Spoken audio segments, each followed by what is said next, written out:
Doctor Who Season 1's 5th instalment is going to take us to Fine Time, a world where it's fine all the time. But what else can we expect from Dot and Bubble? Well, first things first, having been absent from last week's episode, 73 Yards, the 15th Doctor will be returning in this story and will be somewhat more present. On the whole, it's still been described as slightly Doctor and companion light, so we're still not going to see loads of the Doctor. I saw one reviewer say, we see about as much of him in this story as we did see the 10th Doctor in Blink. And I can kind of see that from the premise and from the trailer shots we have so far, where he's on a screen kind of talking to other characters. So I think once again we're not going to see loads of him, which is frustrating, but it's because Ncuti was still wrapping up on Sex Education when this story was being filmed. It was in the first block together with 73 Yards. But hopefully if he's still kind of popping up throughout the story on these screens and things, his absence won't be too strongly felt. One thing we can look forward to is finally seeing the 15th Doctor's reveal costume in context in all its glory. This costume has actually already appeared on screen very, very briefly in the pub scene in the church on Ruby Road. But like I say, in terms of the production chronology, this was one of the first stories to be shot, and this would have been the first costume Ncuti actually wore as the Doctor, apart from the bi-generation stuff. And it's hilarious / frustrating because at the time, we all kind of saw that image and we thought this is going to be, Ncuti's costume, full stop. He's going to be wearing this every week. We better get used to this look. And now we know that's not the case. This is a Doctor who wears different clothes each week, sometimes different clothes every scene. So this does kind of feel like a distant memory in a weird sort of way, even though it was, marketed as the reveal costume and the reveal photo and all that sort of stuff. But yeah, it'll be nice to kind of see it at last, in context. Of course, we can also expect to see Millie Gibson as Ruby Sunday in Dot and Bubble, although once again, like with the Doctor, because this is a Doctor / companion-like story, she might not be in it that much. She certainly appears to be on these screens like the Doctor, kind of helping these other characters and trying to get through to them, trying to alert them to what's going on. I suppose the fact that both she and the Doctor are on these screens together, kind of working as equals, kind of reflects the fact that Ruby has now had, multiple adventures in the TARDIS, and is now, to all intents and purposes, an established companion. We'll also be seeing one of Ruby's first costumes at last, having previously seen it once again in some of those early images released when the Doctor's costume was revealed. So yes, perhaps there won't be too much of Ruby in this story. I kind of struggle to see how the whole mystery of her birth and the snow and everything will fit in. Maybe snow will be like falling in front of her on this screen. But someone who we are going to be seeing a lot of, apparently, is Callie Cook as Lindy Pepper Bean, who is kind of our protagonist, our main protagonist for this story.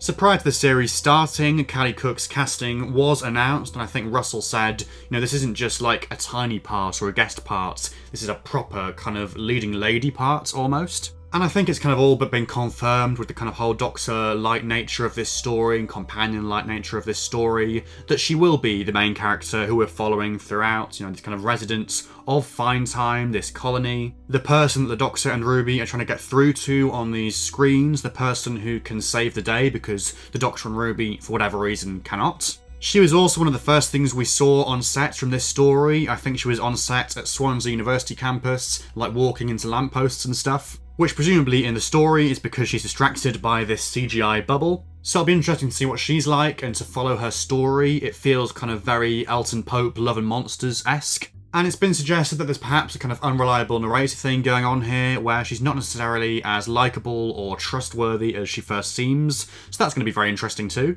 Now this story is set on the world of Fine Time, as I say, this world where things are apparently fine all the time. I think the idea is that it's a sort of futuristic colony where the offspring of very, very rich people in the universe go to live out their days, these very young, attractive sort of people, this whole idea of a place where everything is perfect and nothing ever goes wrong. I suppose a bit like Barbie in that regard. And the aesthetic of this world is certainly something to behold, the kind of pastel colours and the whole futuristic geometry going on and shapes and just the whole design of this place. There's clearly been a lot of thought that's gone into it and coordinating all that sort of stuff, from sets to costumes to whatever else. It kind of gives 80s Doctor Who vibes, like Season 24, something like that, which, I suppose might not be for everybody, but yeah, it's kind of intriguing.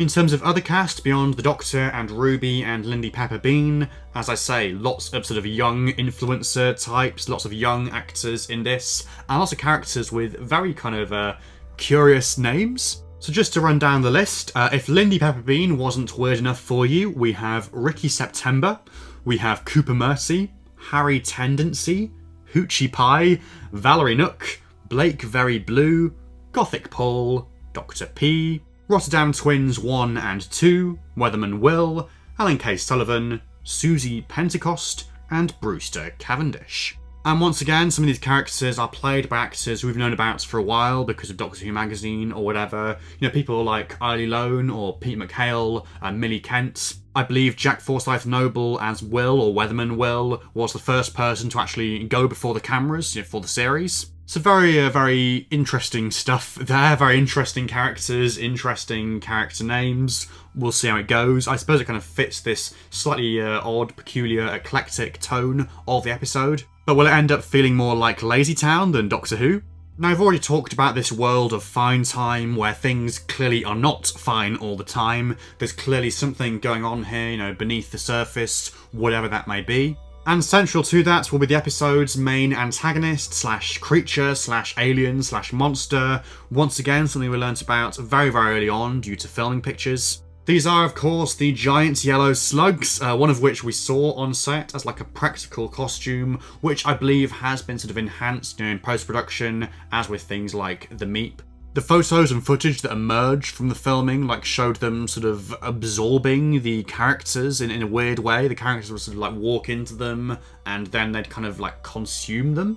It kind of raised a few eyebrows at the time, and yeah, hopefully the effect will be more convincing in the finished story. I think more than anything else, I'm looking forward to having a good old traditional Doctor Who monster again, because in recent episodes, we haven't really had that. We've had things like a landmine, or an ambulance, or a woman standing 73 yards away, and great as those things were, you can't beat a good old Doctor Who monster. But will the slug creatures be the real villains of the piece, or will there be something more insidious going on? Because we know from interviews and reviews and etc. that there's going to be some sort of commentary on social media and modern technology in this story.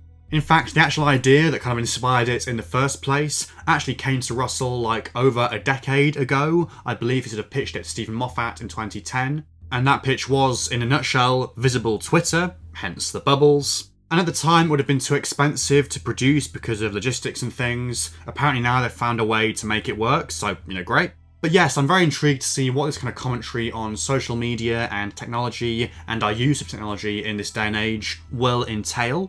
I do hope it will be nuanced and it won't be too cliched or one-sided. It won't just be oh, technology is bad. And elsewhere, the episode has been described as quite Black Mirror-esque, so that'll be very interesting as well. And to see how much the kind of show leans into this territory, it does feel like a bit of a departure, a bit of a new thing for the show to do. Of course, alongside the main cast, making her customary appearance in Season 1 will be Susan Twist, once again, this actor who's been appearing in every episode since The Church on Ruby Road, and also in Wild Blue Yonder. Having previously played a housemaid, a heckler, and a hiker, this week she'll be playing Penny Pepper Bean, a surname which you might recognise from the main character of this story, Lindy Pepperbean. Does this mean that this week's Susan Twist character is perhaps related to Lindy? Perhaps it's her mum or her grandmother or something like that? Indeed, will we actually see Susan Twist this week in the flesh? Or like the Doctor on Ruby, will she just be appearing on a screen? As with all things concerning Susan Twist, there are definitely more questions than answers. And finally, this episode will apparently have a very memorable ending.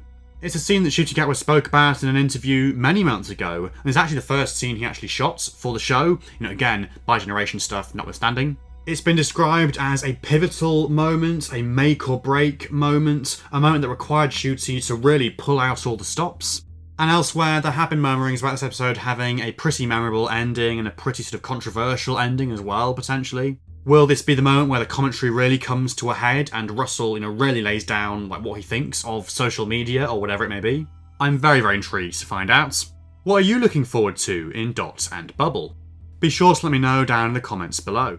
If you've enjoyed this video, please do leave a like and subscribe to the channel if you're new for more Season 1 content over the coming weeks. But otherwise, thank you so much for watching and goodbye for now.